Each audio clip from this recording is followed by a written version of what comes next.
Hey there YouTube, is well out you with another reaction video. Today we got students' history deleted days after disappearing by Cosmo. Let's get right into it, shall we? Hit it. Lee Yoon-hee is at a bar with 40 other classmates and professors. The class had just finished their final internship and are now celebrating. Kim Hyung, a close friend of Yoon-hee, spots her abruptly leaving the party without telling anyone. Kim knew something was off and offered to walk her home. The two walked to her apartment just under a mile away from the bar. Kim sees her lights flicker on and heads home himself. At 2:58 AM, shortly after she arrives home, Yoon-hee's computer flickers to life. Searches of sex and 112, the emergency number for police in South Korea, appears on her computer. Minutes later, at 3:01 AM, the computer's digital trail went cold. Since then, Lee Yoon-hee was never seen again.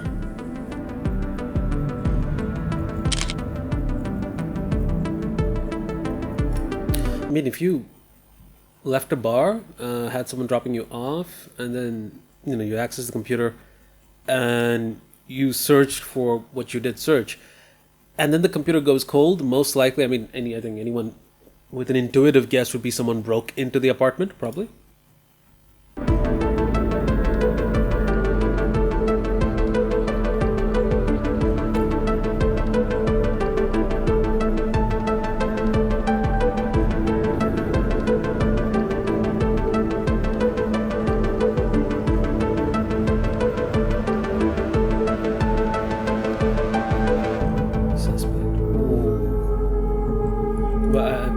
I'd have to give credit where credit is due. Shout out to Cosmo, bro. You deserve far more subs because this is immaculate. Like this is something like you could feel from a documentary. That the vibe, the atmosphere that's coming in is, yeah, this is right. This is right, 100%.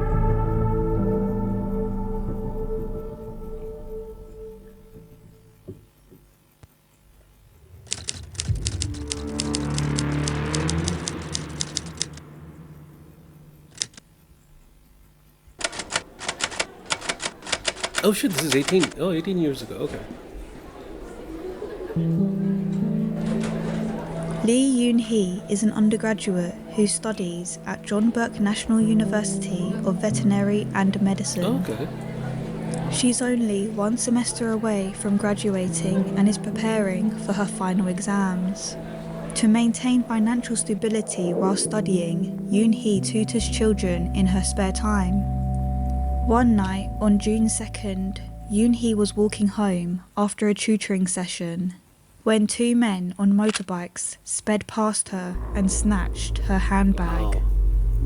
Inside the handbag were everyday items, her wallet, keys, notebooks, and most importantly, her phone.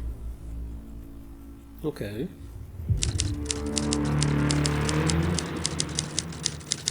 Now you gotta understand. As I understand from what I know from South Korea, it's an incredibly safe country. Like if you're in Seoul or in any of the major cities, it's unlikely to have crime. So the fact that you have a robbery in the first place, it's by itself odd. It's like it's the least expected crime. And you said London, for example, I'd be like, yeah, that's you were asking for it. You're wearing an expensive watch, you asking for it. I understand, but Seoul or any other place in South Korea, I don't think so. As I understand it, it's a pretty safe country. On June 5th, Yoon-hee and her fellow classmates completed their final internship of the semester, Okay. a huge achievement for the class. That's cool. The students decide to celebrate and plan to go out for drinks that evening, even inviting their professors.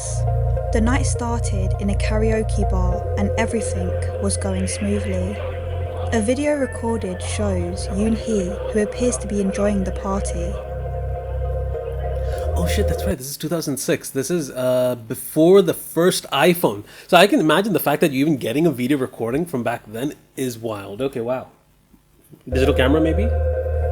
After the karaoke, the group then went to a nearby pub for a final round of drinks. At around 2:30, Yoon Yi was seen leaving the bar after using the bathroom. She appeared to be scared and left without saying goodbye to anyone. One of her classmates and close friends, Kim Hyung, noticed her quick exit and followed after her. The two reportedly shared a close friendship, and Yoon Hee felt comfortable enough to confide in him that someone had followed her to the bathroom, though she did not provide any further details. Concerned for her, Kim walked Yoon Hee home since she lived alone in a studio apartment. According to Kim, he would usually accompany Yoon directly to her doorstep, but this time they reached a dark alley and Yoon stopped and decided to walk the rest of the way home.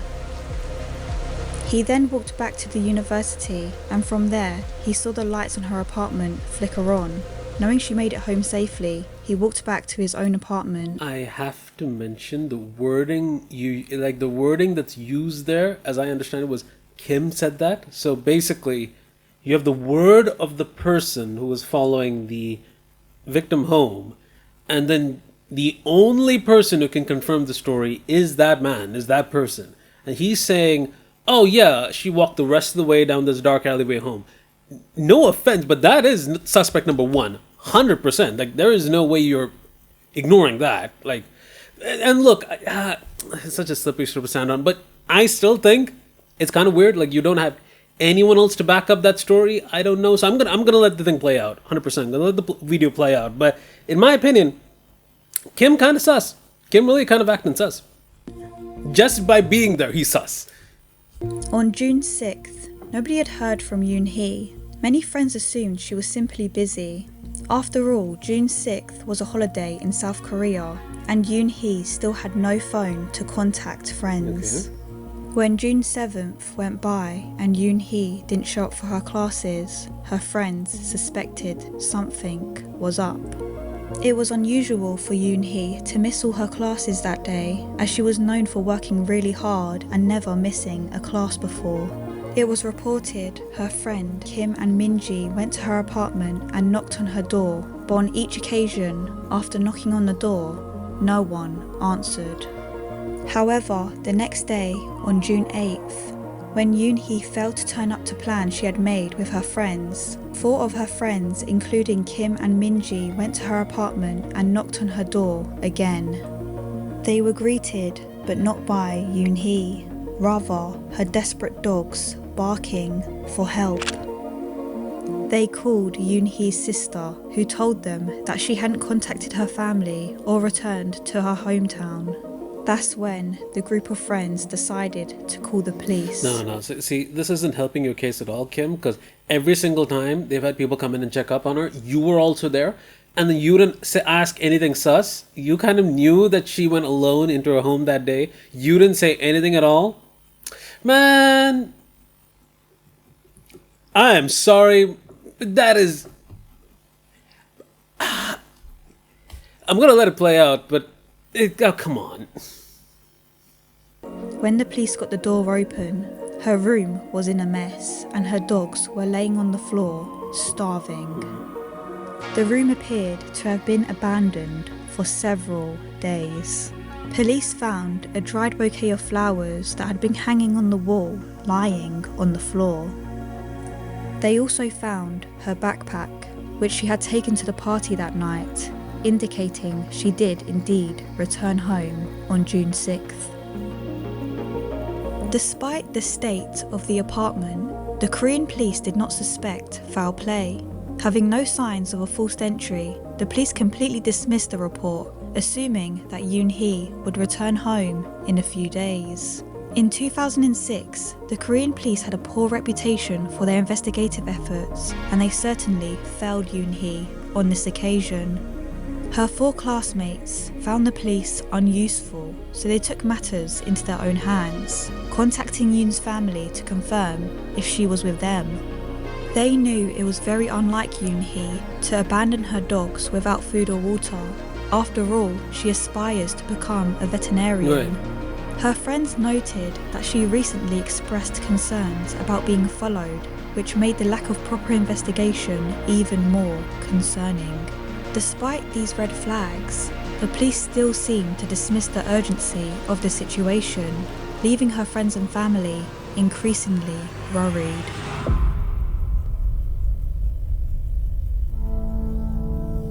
Minji and one friend decided to file a missing persons report at the police station, while Kim and another friend stayed at the apartment to wait for her family to arrive. While they were waiting... Oh no. It would be... Oh no. And there's the thing. So, assuming I'm right, if he was the suspect, he'd have more than enough time to destroy evidence. For the family to arrive at the apartment, Kim and the friend would make a crucial mistake. They decided to clean her apartment up, unintentionally erasing evidence. That's not a mistake. That is not a mistake. And come on. Nah. It's important to note that they did not do this out of malicious intent. I would say bullshit, but okay. I'll let it play out. Okay.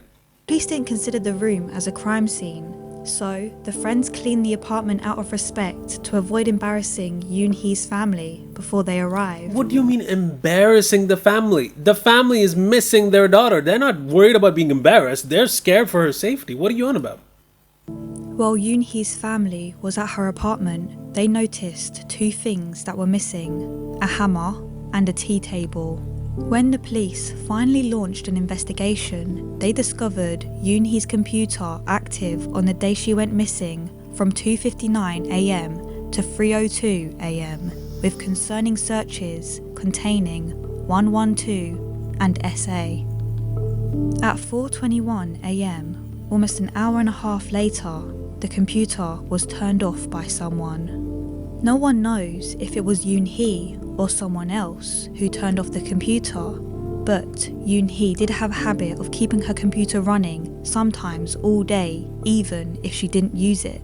This habit was confirmed by the computer expert going through the computer logs, so the chances were somebody else, for whatever reason, manually turned off the computer. On the night... That's actually kind of important, because I think your computer habits definitely speak a lot about the person. Like it is a behavioral pattern you can recognize. Like often or not, you see people like leaving the computers on the entire time for weeks on end, and some people just keep shutting it down every night. But it's a pattern that you can recognize. The fact that you had this happen, and then a person who's habitually keeping their system on decides to turn it off randomly, it was like, no. There is foul play there, and there was some. She was not alone when that happened, 100%. Night of June 10th, a motel 1 hour away from her apartment logged in to her music media account. It's not known if it was Yoon-hee that accessed the internet, or if it was accessed by someone else who knew her personal information. When police checked the establishment's CCTV footage for anyone suspicious, no suspects could be narrowed down.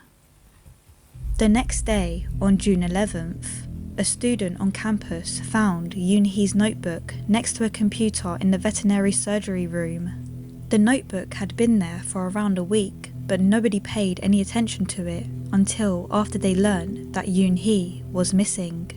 2 days later, on June 13th, Yoon-hee's father discovered the missing tea table hidden in a narrow gap between a pile of waste furniture.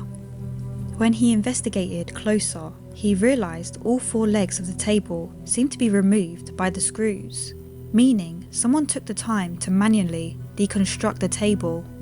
Who or why, we do not know. Days after Yoon-hee went...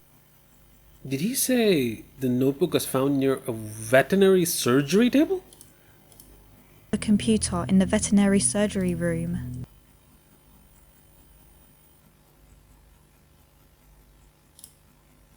The notebook had been used, meaning someone took the time to manually deconstruct the table. Who or why, we do not know.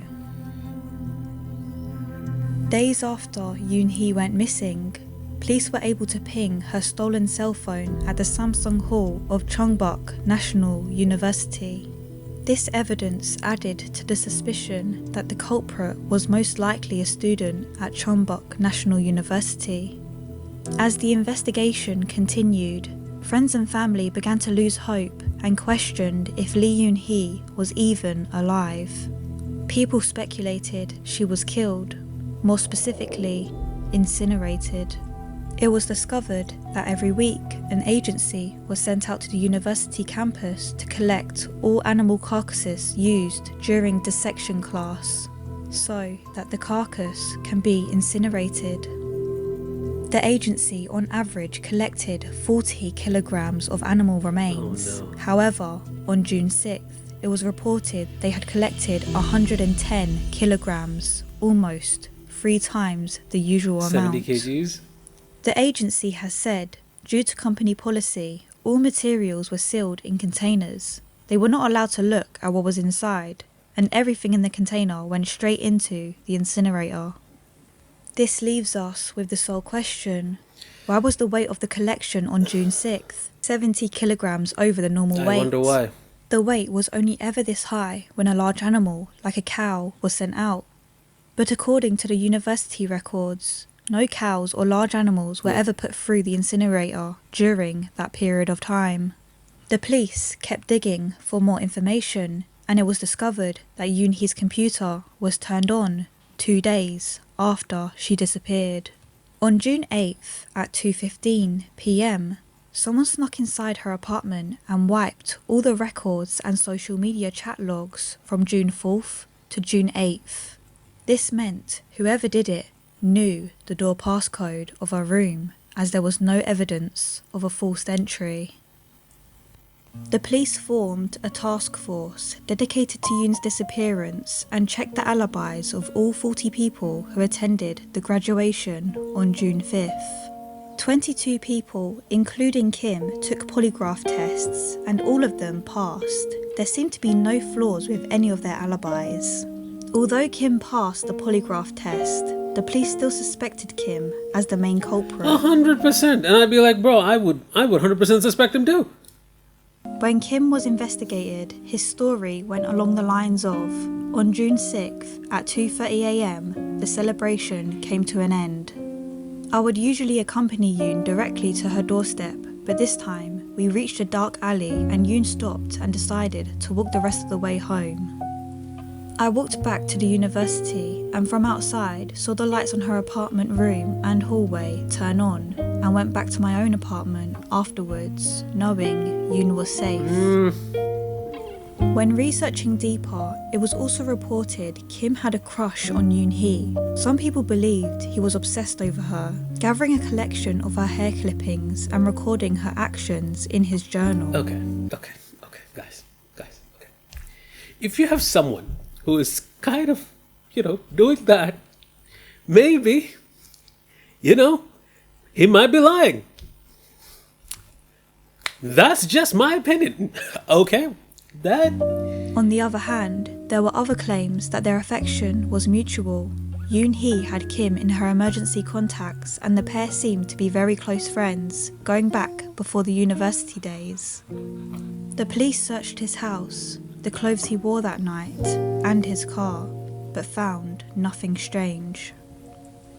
However, what was strange was the fact that Kim knew Yoon-hee's passcode for her door, but decided not to open it on... Right. If he knew the passcode, and he was the only one who knew the passcode, on the day when they first went there, why didn't he help the people, why didn't he help the others who were concerned for her just open the door and check up on her? What? Oh, I'm sorry, they're going to be embarrassed by something? No, bro, I mean... Nah. June 7th, when he visited her room for the first time. Or when the 4 friends called the police to open the door. Why didn't Kim open the door himself? Perhaps Kim was attempting to cover up evidence he had left in the room. Given his easy access to the apartment, this would explain the lack of a forced entry. Right. As well as this, Kim was one of the 2 people who supposedly, mistakenly, cleaned up the crime scene. With full access to her room, Kim likely had access to her computer as well, which would explain the deleted history and activity on her account. Okay, to be fair, I think that might be a small reach because, as I understand, he may have cleaned the room, but he didn't touch the computer while he was in the room. Now, if he had done that, yes, he 100%. I would have been like, yeah, he's definitely the perpetrator. He's definitely the criminal. But in this case, he was smart enough to know he cleans the room, disposes of evidence, and then waits for it. And then I think they went and checked up on her on the 6th. Sorry, 6th was when she didn't appear because it was a holiday. 7th was when she just didn't attend. And 8th was when she had an appointment with someone else and she just didn't, appear for it. And it was on that day when they went and checked up for the first time, he took the opportunity to kind of sneak in, probably. So, and wipe the system, as I understand it. So, or was it by 10th? I don't know. But either way, he was the only one who could have done that easily. Kim mentioned during a questioning, at the bar, Yoon-hee asked me if I followed her to the bathroom after coming back from it. I said no, I was sitting here with the rest of the group. After coming back, she looked really uncomfortable and asked me to switch seats with her, to which I obliged. After 3 or 4 minutes, she got out of her seat and left without saying goodbye to anyone. I walked her to her apartment and saw her going inside, and then went to my place. Her family, to this day, suspect Kim as the prime suspect. 100%. But since there is no concrete evidence other than suspicions, no arrests were made. The next suspect was a professor. Though he remains unidentified, he was close enough to Yoon-hee to give her private lessons and was seated next to her at the party. If we go back to Kim's statement, Yoon-hee asked Kim to switch seats with her. If this was true, the professor being the only person sitting next to Yoon-hee must have done something to make her uncomfortable. Some people believe that the professor used his position of power to essay Yoon-hee and later made her disappear through the waste removal agency. The professor's statements were suspicious as his stories were inconsistent. He initially claimed that he arrived home at 2 a.m, but changed his statement to 2:30 a.m, which would have strengthened his alibi. Although the police investigated these claims, they didn't gather much information from the professor as they focused on investigating Kim. Investigators are still actively working on Lee Yoon-hee's case, and to this day, this case remains a mystery. Thanks for watching. But you put the entire case about Kim and you got so much information on him, but nothing on the professor. I mean, at this point towards the end, when the professor just said that and asked her to switch out, it could be because if you're looking at the veterinary like disposal unit and stuff, like I imagine the professor has easy access to it compared to even Kim. Because I imagine they just don't let anyone go into that place to just dispose of animal matter. But yeah, that like because towards the end I think I'd be leaning more towards Kim, at least because Kim has access to the passcode in her room, but the professor is more likely the one who could have actually disposed of the body. So this is weird. It's such a weird case because there's not much information or intel about it. But yeah, that's about it. That's the mystery of the student's history deleted days after disappearing by Cosmo. So I'll put the channel link in the comments and in the description below. Hope you guys enjoyed the video. Like, comment, subscribe, and I will catch you beautiful bastards in the next one. Peace. Take care. Nice.